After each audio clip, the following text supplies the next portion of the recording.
So what must we overcome? Hear these words. The ultimate measure of a man is not where he stands in moments of comfort and convenience, but where he stands at the times of challenge and controversy. Martin Luther King. Our times of challenge and controversies are time where we must look and see what we must overcome or what we will succumb to.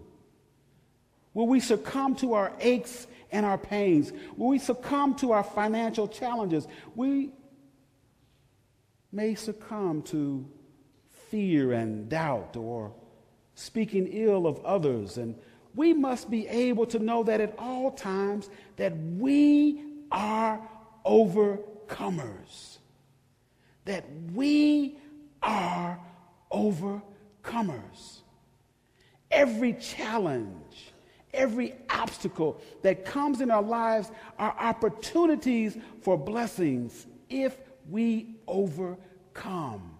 They're opportunities for blessings if we overcome. We cannot let the negative words of others, the negative reports from others, stop us from our land of milk and honey. In our Old Testament scripture, when Moses obeyed God and sent out spies to look into the promised land, Moses chose 12 men, each a head of their own tribe. For people would respect the reports that came back from their leaders. And those reports were not reports of overcoming. There are giants in the land. Oh, it's too big. Too many things are going on. We can't do this. I don't care if God has promised us this land. We can't do it. We can't do it. The report was negative. The report was based on fear. The report was based on what their eyes saw. Their report did not focus on the opportunities, but on the obstacle. Their report did not focus in on the opportunity, but on the obstacle.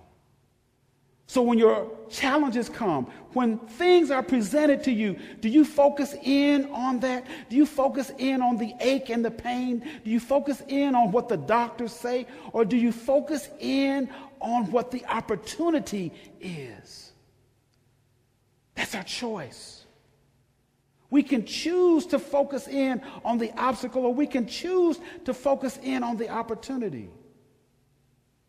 And of those 12, Caleb from the tribe of Judah, he spoke from the spirit of opportunity. He spoke from the spirit of what happened in history.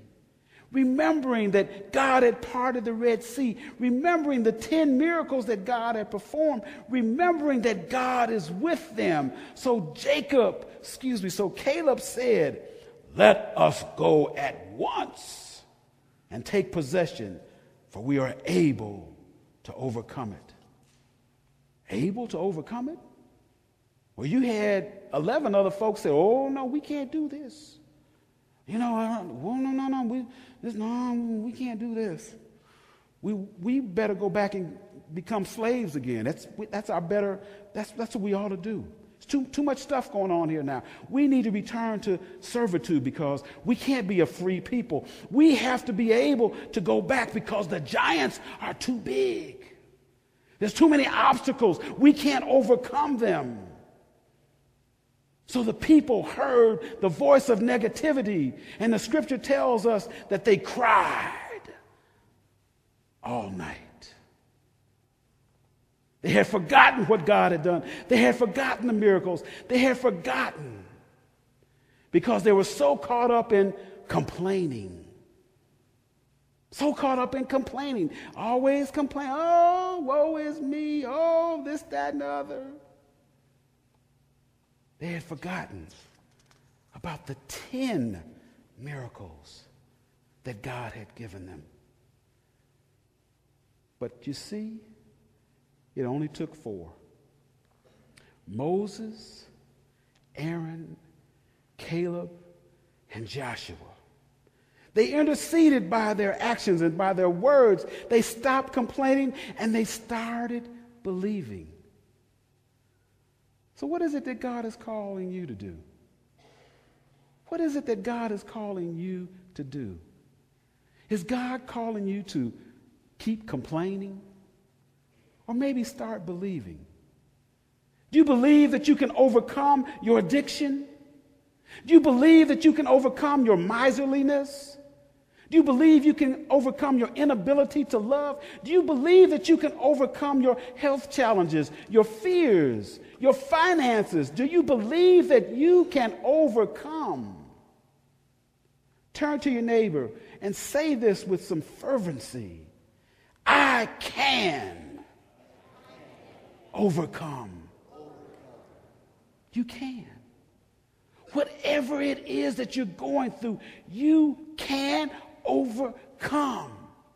Nothing in life will be able to hold you down. You can overcome. If you don't overcome, you will succumb. Turn to your neighbor and repeat after me. My middle name is not succumb. So Carl will not succumb. Brian will not succumb.